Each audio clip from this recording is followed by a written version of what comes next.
आप सबका यहाँ बहुत बहुत स्वागत। पिछले साल हमारी भारत जोड़ो यात्रा थी। कन्याकुमारी से हम कश्मीर चले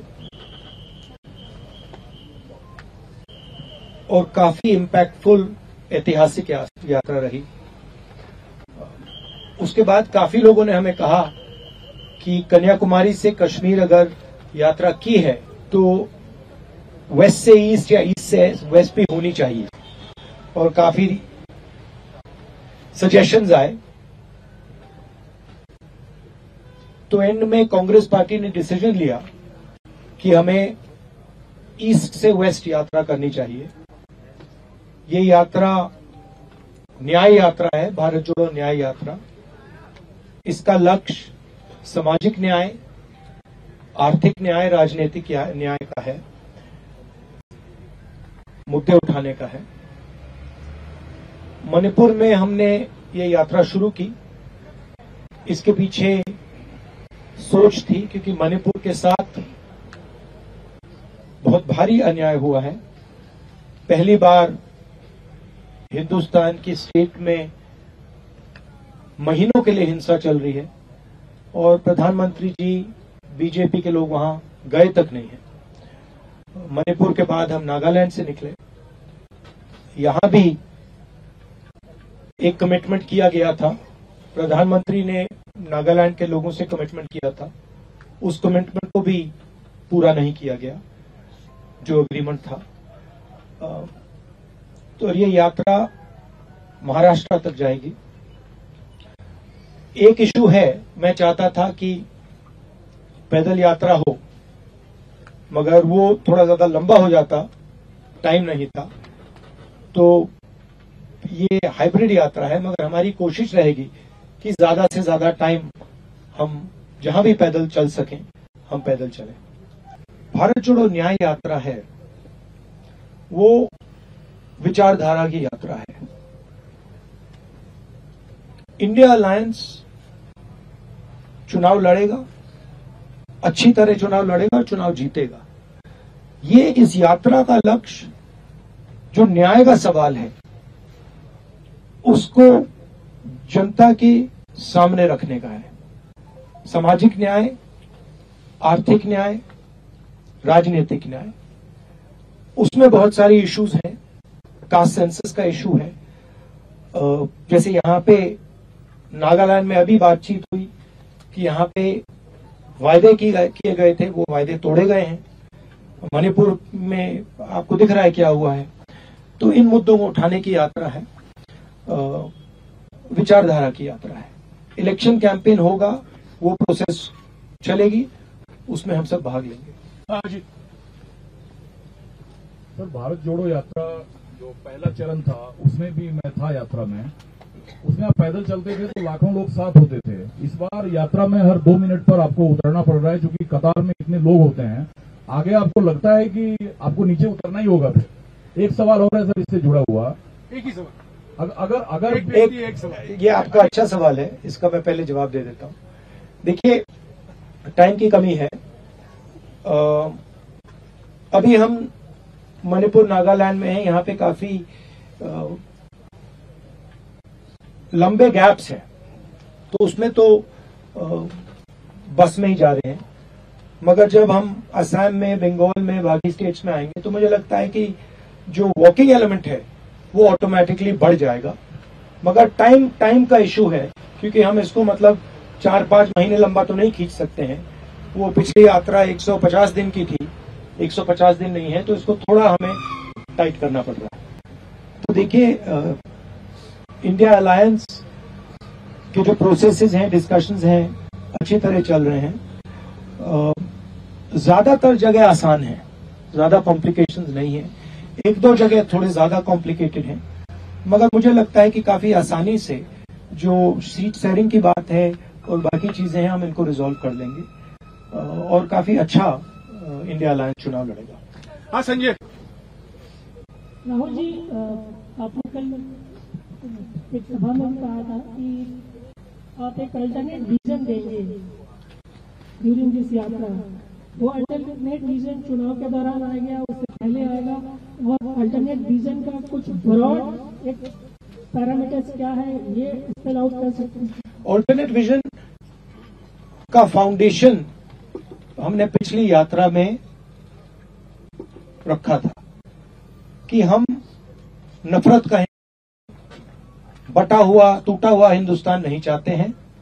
हम हार्मोनियस भाईचारा चाहते हैं, और वो भारत जोड़ो यात्रा was a resounding success. Everybody, even the BJP people से इट।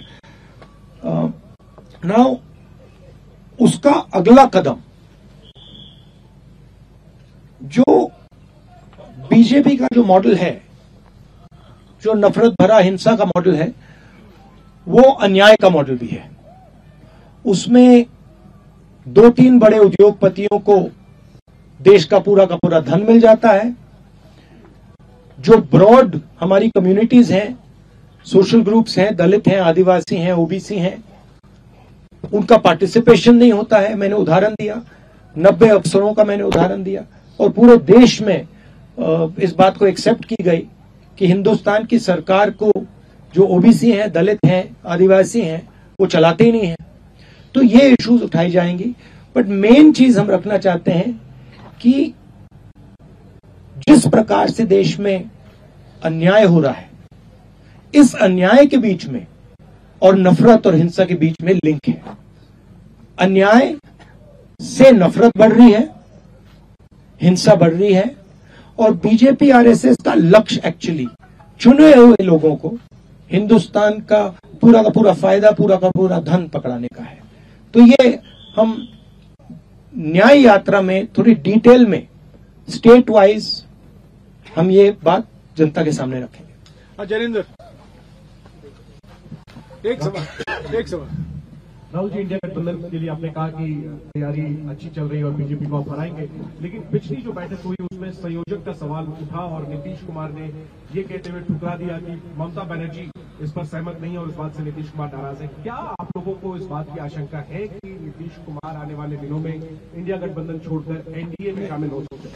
नहीं, देखिए, इन चीजों में फ्रैंकली बोलूं तो मीडिया इन चीजों को बहुत ओवर प्ले करता है। जो मीटिंग में मूड था, जिस प्रकार से बातचीत होती है, जो ह्यूमर होती है, भाईचारा होता है, उसको आप बताते नहीं हो।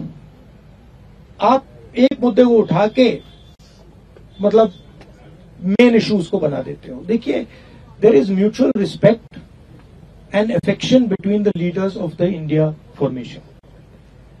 And the India formation is a ideological formation that is placing it in opposition to the idea of the RSS and the BJP. I am very confident, मुझे बहुत कॉन्फिडेंस है कि इंडिया अलायंस में ऐसी छोटी छोटी प्रॉब्लम्स हैं, ये सब रिजॉल्व हो जाएंगी और हम एक साथ मिलकर बीजेपी के खिलाफ चुनाव लड़ेंगे और उनको हराएंगे। जो तो ये राम मंदिर 22 तारीख का फंक्शन जो है, ये राजनीतिक फंक्शन बन गया है। हिंदू धर्म के जो हमारे लीडर्स हैं, जो अथॉरिटीज हैं, उन्होंने कहा है कि वो नहीं जा पाएंगे क्योंकि ये राजनीतिक फंक्शन बन गया है। आरएसएस ने, बीजेपी ने 22 तारीख को एक चुनावी flavour, election flavour, political flavour दे दिया है।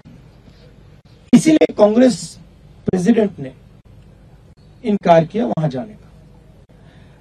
जहां तक धर्म की बात है, हम सब धर्मों के साथ ये कहना चाहते हैं कि जो भी जाना चाहता है जा सकता है, कांग्रेस पार्टी से जा सकता है। आपने जो सवालों का जवाब दिया, इससे जुड़ा हुआ एक सवाल है कि आप जब परेशान होते हैं तो आप कैलाश मानसरोवर यात्रा भी गए थे, जहाज से नीचे आए, आप अपने को शिव भक्त भी करते हैं और शिव भक्ति करते हैं, लेकिन उसके बावजूद सियासत में जब बीजेपी और प्रधानमंत्री तमाम लोग कहते हैं कि कांग्रेस पार्टी, गांधी परिवार हिंदू विरोधी है, तो उसका जवाब कैसे देंगे आप? देखिए, जो मेरी सोच है, जो सचमुच में धर्म को मानता है वो धर्म के साथ पर्सनल रिश्ता रखता है, वो अपनी लाइफ में धर्म का प्रयोग करता है। जो धर्म के साथ पब्लिक रिश्ता रखता है, मतलब जो धर्म यहां पे पहनता है, वो धर्म का फायदा उठाने की कोशिश करता है। मैं अपने धर्म की फायदा उठाने की कोशिश नहीं करता हूं, मुझे उसमें इंटरेस्ट नहीं है। मगर मैं जो धर्म है उसके जो प्रिंसिपल्स हैं उससे अपनी जिंदगी जीने की कोशिश करता हूं। तो मैं लोगों के साथ ठीक से बर्ताव करता हूं, लोगों की इज्जत रखता हूं। जब कोई मुझे कुछ कहता है मैं अहंकार से नहीं बोलता हूं, उसकी बात सुनता हूं, नफरत नहीं फैलाता हूं। यह मेरे लिए हिंदू धर्म है और इसका मैं अपनी जिंदगी में पालन करता हूं। मगर मुझे इसको अपनी शर्ट पे पहनने की जरूरत नहीं। जो इसको मानते नहीं है उनको शर्ट पे पहनने की जरूरत होती है। तो ये बात है।